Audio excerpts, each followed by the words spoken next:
संधि प्रकरण। संधि प्रकरण आज हम लोग इस उद्देश्य से पढ़ेंगे कि आगामी परीक्षाओं जैसे टेट, पीजीटी, बीजीटी स्पेशल परीक्षाएं होने वाली हैं और उन परीक्षाओं में संधि से 2-4 क्वेश्चन जरूर पूछे जाते हैं।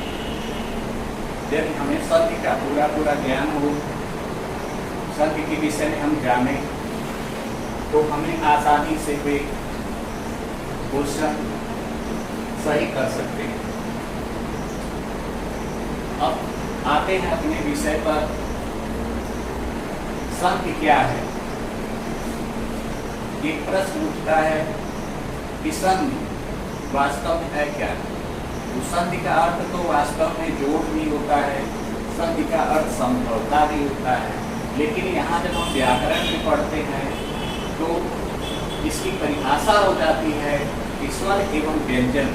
स्वर क्या है कि जो स्वतंत्र अवस्था में होते हैं, जो स्वतंत्र अवस्था में लिखे जाते हैं, बोले जाते हैं, प्रयोग किए जाते हैं, वे स्वर होते हैं। जैसे अ है, आ है इत्यादि। और व्यंजन क्या है कि जो स्वर की सहायता से बोले जाते हैं या स्वर के लगने से जिसमें विकार होता है, वे व्यंजन वर्ण कहलाते हैं। तो स्वर एवं व्यंजन वर्ण जब एक दूसरे के समीप आते हैं, समीप का मतलब ये पास आते हैं, समीप का मतलब ये दोनों पास हो गए, तो पास जब आते हैं तब व्यवस्था के अनुसार उनमें परिवर्तन होता है। जब पास आते हैं, नजदीक आते हैं, तो उनमें एक व्यवस्था के अनुसार परिवर्तन हो जाता है, जिसे हम संधि कहते हैं। फिर संधि के विषय में बताया गया और सरल किया गया है कि शब्दों के उच्चारण में, उच्चारण का अर्थ यहाँ क्या है कि उच्चारण माने बोलना, हमारी जिह्वा यानी हमारे मुख से जो आवाज निकलती है, जो ध्वनि निकलती है, उसे उच्चारण कहा गया है। तो शब्द के उच्चारण में जिह्वा, जिह्वा माने जीभ, एक शब्द के उच्चारण के पश्चात दूसरे शब्द का उच्चारण करती है। जब एक शब्द हम बोल लेते हैं तो दूसरे शब्द का उच्चारण करती है। अतः इसलिए प्रथम शब्द का अंतिम स्वर और स्वर हो या एक व्यंजन हो या विसर्ग हो, और द्वितीय शब्द का या द्वितीय पद का, क्योंकि संधि में 2 पद होते हैं, एक पूर्व पद होता है और एक उत्तर पद होता है। तो यहाँ कहा गया कि प्रथम शब्द का प्रथम पद का अंतिम स्वर या व्यंजन या विसर्ग तथा द्वितीय पद का उत्तर पद का प्रारंभिक स्वर अथवा व्यंजन से प्रभावित होते हैं। कहने का अर्थ है कि जब दोनों वर्ण मिलते हैं, पूर्व पद का अंतिम वर्ण और उत्तर पद या द्वितीय पद का प्रथम वर्ण, तो उनमें जो परिवर्तन होता है व्याकरण में संधि का रूप ग्रहण करता है। उन दोनों को मिलने से जो परिवर्तन होता है, संस्कृत में उसे विकार कहते हैं, हिंदी में भी विकार कहा जाता है। तो जो परिवर्तन होता है वह संधि का रूप ग्रहण करता है, उसे ही हम संधि कहते हैं। इस तरह हम संधि के विषय में यह कह सकते हैं कि ध्वनियाँ क्या हैं कि वर्णों के उच्चारण में लगने वाला बल, समय की या श्वास आदि से जो संघर्ष होता है, मुख के अंदर जो हमारे आंतरिक अंग है वो संघर्ष करते हैं, आपस में मिलते हैं, उनसे जो आवाज निकलती है, ध्वनि निकलती है, जिनका परस्पर में मेल करती हैं, उन्हें उनसे विकार या परिवर्तन होता है, जिसे हम संधि करते हैं। तो इस तरह हम संधि का उदाहरण प्रस्तुत करते हैं, जैसे हिम, धान, आलय। बच्चों यहाँ देखिए, एक पद हो गया हिम, दूसरा हो गया आलय। अब हिम का अंतिम वर्ण क्या है?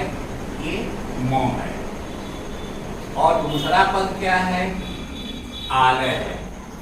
तो आलय का यह दूसरे पद का प्रथम वर्ण और पहले पद का अंतिम वर्ण इन दो में, म में देखिए जब हम म का उच्चारण करते हैं तो इसका आता है अ।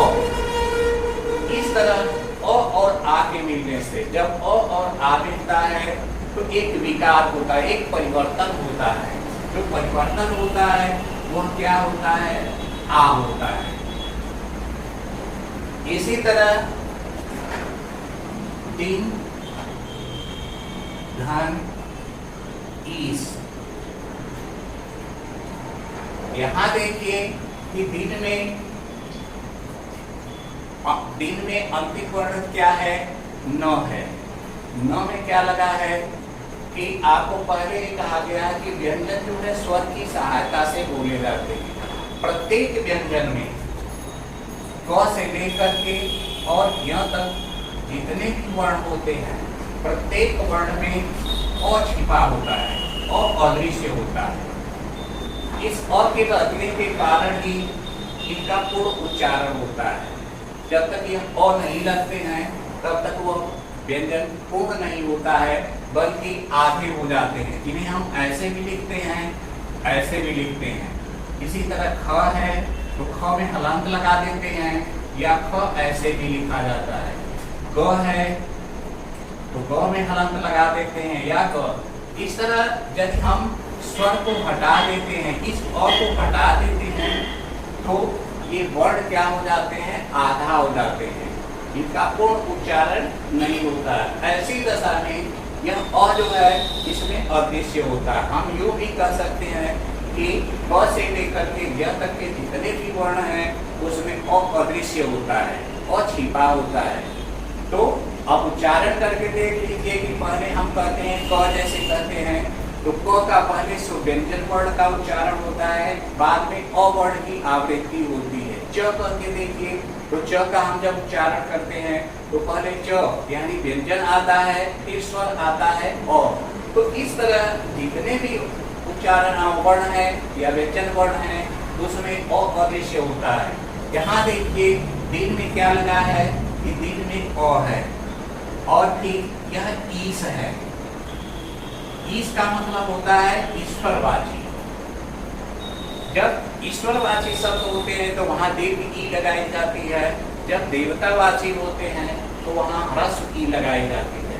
इनका जो विकार होता है, नियम जो होता है, क्योंकि यह आदि गुण का है, गुण संधि का उदाहरण है, तो ऐसी स्थिति में यहाँ अ और ई के मिलने से ए होता है। जब ए होता है तो इनका जो परिरूप होता है कि हम ऐसे इनको जोड़ लेते हैं कि दिन की ए की मात्रा लग जाती है और यह दिनेश हो जाता है। इसी तरह यहाँ है कि यह दिन पे आ की मात्रा लग जाती है तो यह हिमालय हो जाता है। तो संधि में हमेशा जो है दो पदों का मेल होता है, दो पदों के वर्णों का मेल होता है। पूर्ण पद का अंतिम वर्ण होता है, द्वितीय पद का जो है प्रथम वर्ण होता है। इन दोनों के मिलने से जो विकार होता है, जो परिवर्तन होता है, वह दोनों वर्णों को या दोनों पदों को या दोनों शब्दों को जोड़ने का कार्य करता है। इसे ही हम कहते हैं संधि। तो अब तो यह स्पष्ट हो जाना चाहिए। अब परीक्षाओं में इससे प्रश्न आते हैं कि संधि क्या है, संधि का वास्तविक अर्थ क्या है। तो हम सब एक बार बता दें कि हाँ, तो देखिए संधि का अर्थ जो है जोड़ होता है। संधि का जोड़ होता है। जोड़ किसे कहते हैं कि जब दो चीजें होती हैं, दो वस्तुएं होती हैं, दो बातें होती हैं, दो पद होते हैं, इन दोनों को जब हम एक में मिलाते हैं, एकाकार करते हैं, ठीक है, तो उसे हम कहते हैं संधि।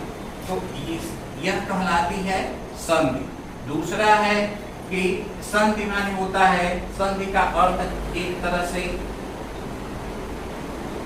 साहित्यिक दृष्टि से समझौता भी होता है। संधि का अर्थ जो है समझौता होता है। जब आपस में या परस्पर में किसी विषय को लेकर के कोई विवाद उत्पन्न होता है या मतभेद होता है या मतैक्य होता है, तब दोनों के बीच एक सामंजस्य स्थापित करने के लिए एक ऐसा कॉमन चीज रखा जाता है जिस पर दोनों सहमत हो जाते हैं। उसे क्या कहते हैं भाई? तो उसे समझौता कहते हैं। तो तो ऐसी स्थिति में चूंकि हम लोग व्याकरण पढ़ रहे हैं, व्याकरण में हमें पढ़ना क्या है कि संधि के जोड़ को पढ़ना है। कैसे जोड़ होता है कि इन पदों के मेल से जोड़ होता है। हाँ चलिए आगे देखते हैं कि संधि में दो पद होते हैं। संधि में क्या होते हैं? संधि में दो पद होते हैं। कौन कौन? तो पहले जो आता है उसे पूर्व पद या प्रथम पद कहते हैं, और जो बाद में आता है उसे उत्तर पद या द्वितीय पद कहते हैं। अभी बताया गया है कि जैसे हिमालय का उदाहरण दिया गया, या ये विद्याधन आलय का उदाहरण है।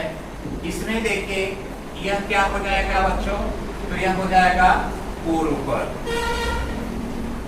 यह क्या है? तो यह हो गया उत्तर पद। अब देखिए कि विकार कहाँ होगा, परिवर्तन क्या होगा, पूरे पद में होगा, एक वर्ड में होगा, यह जानते हैं। अब देखिए यहाँ विद्या का जो है आ है, क्या है? आ है। यह में जो है आ लगा हुआ है। और यहाँ देखिए यह उत्तर पद का जो है दूसरा पहला पद है, यहाँ क्या है? यह आ है। यह दोनों मिल करके क्या हो जाते हैं? आ हो जाते हैं। यह विकार है, यह परिवर्तन करने वाला है, या दोनों को जोड़ने वाला है।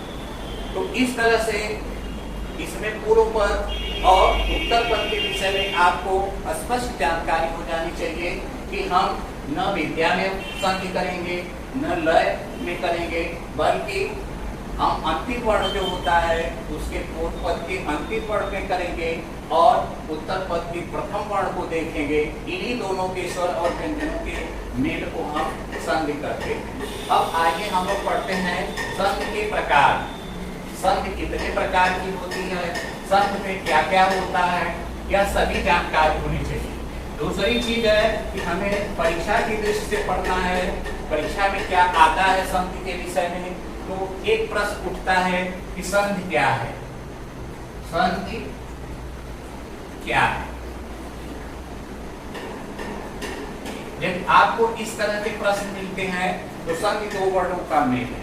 आपको जब विकल्प दिए जाते हैं कि नंबर 1 संधि दो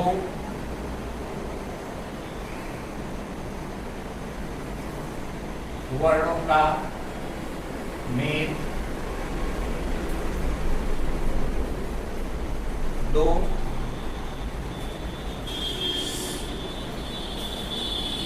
शब्दों का मेल,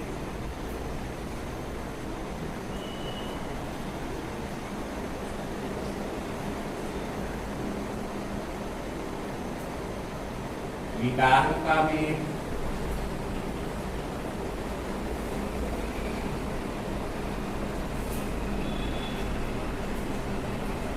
कोई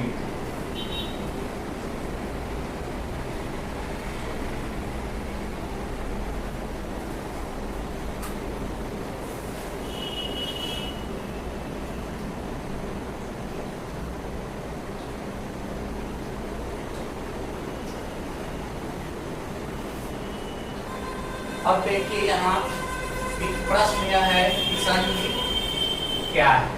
संधि दो वर्णों का मेल है, यह भी हम कह सकते हैं। दो शब्दों का मेल है, दो वर्णों का मेल है, विकारों का मेल है, यह सभी जो है सही है। तो ऐसी दशा में हमारा सही उत्तर क्या हो जाता है कि यह हमारा सही उत्तर हो जाता है। अब दूसरा यह है कि संधि में क्या कौन कौन वर्ण मिलते हैं, या पूर्व पद मिलते हैं या मध्य के पद मिलते हैं। तो हमेशा आप ध्यान रखिए कि संधि में हमेशा पूर्व पद का अंतिम वर्ण और उत्तर पद का प्रथम वर्ण ही मिलता है।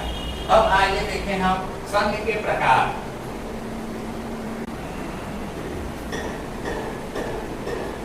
या भेद। संधि कितने प्रकार की होती है, एक विषय है संधि प्रकरण में कि संधि कितने प्रकार की होती है। तो स्वर और व्यंजन के आधार पर संधि के भेद किए गए हैं। पहला है स्वर संधि। क्या है? स्वर संधि। दूसरा है व्यंजन संधि।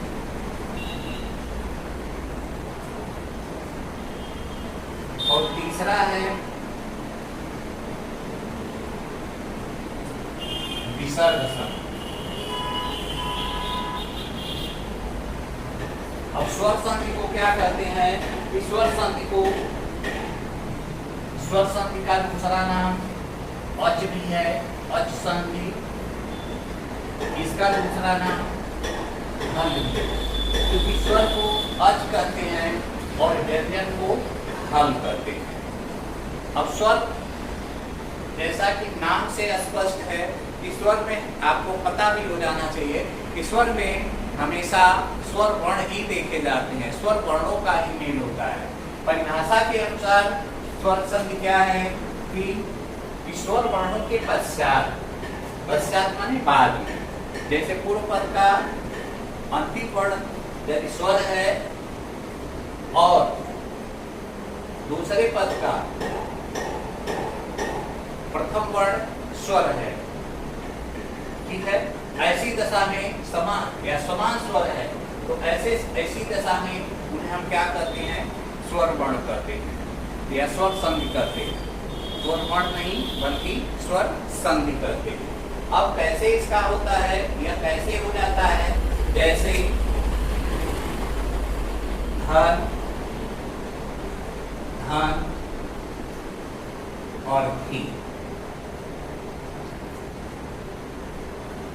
क्योंकि अभी अभी आपको बताया गया है कि जितने भी व्यंजन वर्ण होते हैं वो क से क तक उनमें अ छिपा होता है। तो धन का हम ले लेते हैं यह अ, और अर्थी का क्या ले लिया गया? यह अ है। ये देखिए समान स्वर है, यह भी अ है और यह भी अ है, यानी पूर्व पद का अंतिम वर्ण भी स्वर है और उत्तर पद का प्रथम वर्ण भी स्वर है। यह दोनों मिलकर के क्या हो गए? नियम के अनुसार आ हो गए। नियमानुसार जो है यह क्या हो गए? आ हो गए। अब इस आ को हम कैसे जोड़ेंगे, कैसे इसको लगाएंगे कि हम फिर लिखते हैं कि यह धन हो गया, धन के बाद यह विकार लिख लेते हैं, फिर विकार के बाद अर्थी आ गया है, यहाँ बचा क्या? यह ही बचा है। अब हम जब एक जगह करते हैं तो यह आ की मात्रा इस न पर लग जाती है, तो इस तरह हो जाता है धनार्थी। क्या हो गया? धनार्थी हो गया। तो इस तरह स्वर संधि में यह दोनों स्वरों के मेल या समान स्वरों के मेल का ही प्रतिफल है कि यह धनार्थी शब्द बना है। स्वर संधि कितने प्रकार की होती है? तो कहा गया कि स्वर संधि मुख्यतः 6 प्रकार की होती है। कितने प्रकार की होती है? 6 प्रकार की। इसके 6 भेद होते हैं। कौन कौन होते हैं? तो कहा गया है कि दीर्घ स्वर, दीर्घ स्वर संधि। फिर क्या कहते हैं? दूसरा है गुण स्वर संधि। तीसरा है वृद्धि स्वर संधि। चौथा है अयाद स्वर संधि। पांचवा है यण स्वर संधि। और छठा है पूर्व स्वर संधि। यह मित्रों संधि के मुख्यतः 6 भेद हैं। कौन कौन है? तो कहा गया है कि दीर्घ स्वर संधि। दीर्घ माने क्या होता है? जो बड़ा है, जिनके उच्चारण में ह्रस्व स्वर की अपेक्षा अधिक समय लगता है, बल लगता है, हमें ऊर्जा खर्च करनी पड़ती है, वह दीर्घ होता है। दीर्घ का मतलब भी होता है बड़ा। इससे बड़ा तो कहा गया है लघु से, ह्रस्व से बड़ा। तो कैसे इसे हम कहते हैं दीर्घ स्वर। फिर यह देखते हैं गुण संधि, गुण स्वर संधि। गुण स्वर संधि में क्या है कि इसका जो सूत्र होता है, संस्कृत में एक सूत्र होता है आद गुण। इसका सूत्र होता है अतः सवर्ण दीर्घ, जबकि इसका सूत्र होता है आद गुण या अदीर्ण गुण। आद गुण अर्थात अ या आ के बाद ई या दीर्घ ई, ह्रस्व उ या ओ आता है, ऐसी दशा में यह गुण संधि हो जाता है। फिर है वृद्धि। वृद्धि माने जानते ही हैं, वृद्धि माने होता है जोड़ना, बढ़ जाता है। क्या बढ़ता है? जो ह्रस्व मात्राएं होती हैं वह दीर्घ हो जाती हैं। जैसे आय, सदाधन एव, जैसे सदाधन एव। तो ये संधि के विषय में कहा गया कि ह्रस्व ए या ह्रस्व वर्ण के बाद, ह्रस्व या दीर्घ वर्ण के बाद ह्रस्व या दीर्घ वर्ण आते हैं तो दोनों मिलकर के हो क्या जाते हैं? दीर्घ हो जाते हैं, जैसे सदैव कहा गया है। अब अयादि संधि पर, स्वर संधि पर आते हैं कि अयादि स्वर संधि क्या है? इसका सूत्र है एचो एवा याव। एचो एवा याव में क्या है? ए, इस होता है ए, और ए के बाद जब कोई स्वर आता है, ए के बाद जब कोई स्वर आता है, ऐसी स्थिति में वह अय हो जाता है। क्या होता है? अय होता है। फिर दूसरा इसका नियम है कि अय के बाद यदि कोई स्वर आता है तो यह आय हो जाता है। तीसरा जो नियम है कि ओ के बाद कोई स्वर आता है तो वह अ हो जाता है, और जब अ के बाद कोई स्वर आता है तो आ हो जाता है। इसीलिए इसे कहा गया है एचो अयवा यावत। यह अयाद संधि का नियम है। अब जैसे बताया जाएगा, लेकिन अब आते हैं यण स्वर संधि पर। इसका क्रम थोड़ा सा बदला है, लेकिन फिर भी चलिए देखा जाए। यण क्या संधि है कि ई को यणज, ई और ई को यणज, ई का क्या हो जाता है? य हो जाता है। ठीक है, ऐसे जब हम प्रकरण में आएंगे तो बताया जाएगा कि ई, ह्रस्व ई के बाद या दीर्घ ई के बाद कोई असमान, असमान का मतलब कि इनको छोड़ करके, किसको छोड़ करके? तो ई और दीर्घ ई को छोड़ करके कोई स्वर आ जाता है, तो ऐसी दशा में यह आय हो जाता है। और जब उ के बाद कोई असमान, उ या दीर्घ उ के बाद कोई असमान स्वर आता है तो ऐसी दशा में आ हो जाता है। तो इन्हें हम कहते हैं कि एक दूसरा होता है कि री या दीर्घ री के बाद जब कोई असमान स्वर आता है तो तीसरा जो इसका नियम है वह अर हो जाता है। तो यह यण संधि है। फिर हम चलते हैं पूर्व रूप स्वर संधि पर। पूर्व रूप स्वर संधि क्या है कि जब हम किसी देवता का आवाहन करते हैं तो इसमें जो है आवाहन किया जाता है। आह्वान का मतलब कि देवताओं को बुलाया जाता है, तब हमारी जो मात्राएं हैं या हमारा जो समय है, बोलने में जो उच्चारण करने में लगने वाला समय है वह अधिक लगता है। तो ऐसी दशा में इसे कहा जाता है कि हमें आधा अ, दोनों पदों को जोड़ने के लिए न पूर्व में कोई परिवर्तन होता है न कोई बाद में परिवर्तन होता है, बल्कि एक अतिरिक्त पद जो है अ के जगह जो है इसका अंग्रेजी के यस के समान या हिंदी के तीन की तरह यह जुड़ जाता है। तो यह होती है पूर्व रूप। पर रूप संधि भी कहा जाता है कि उसका पर रूप हो जाता है, लेकिन यहाँ पूर्व रूप ही पढ़ा जाएगा। लेकिन अगले प्रकरण में जब हम इस चैप्टर को, इसके विषय में आपको बताएंगे, इसके उदाहरण को बताएंगे, तब आपको इसके विषय में और जानकारी दी जाएगी। इसे विराम दिया जाता है। आप इस चैनल को सब्सक्राइब करें। यदि आपको अच्छा लगता है तो आप अपने मित्रों में, अपने सहपाठियों में इसे शेयर करें। धन्यवाद।